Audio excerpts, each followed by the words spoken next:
The capping of the FIS for next year 4.4 has huge implications from a rating perspective and then consequential impacts and a global standing.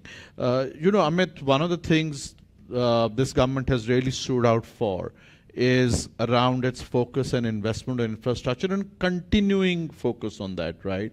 So obviously, and that has always been talked about, as said about a multiplier effect. So really, from an ease of doing business and infra, right?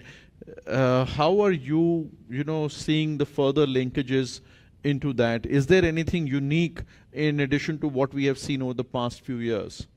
Absolutely, Dipankar. This year, for the first time, the private sector was facing certain issues in transport and logistics, data availability. For the first time, the government is saying we are going to share this data through a dedicated portal.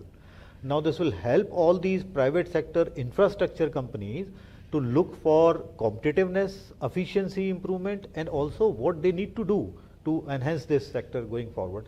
This is a path-breaking step because individual companies have been making recommendations to the government and the respective ministry that this should be opened up, this kind of data. That is one.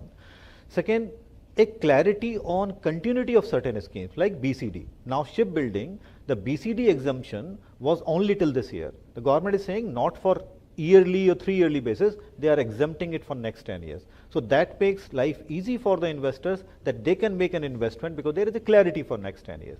Similarly, the government is saying that for battery manufacturing and other energy, clean energy kind of clean tech investment, so to say, they have given a clear-cut decision that this thing will be imported without any custom duty or very less custom duty. Because India does not have that kind of a technology. They will have to depend on the technological collaboration from overseas. And overseas technology suppliers and investors look for clarity for a long-term period. So that's what the government has done largely.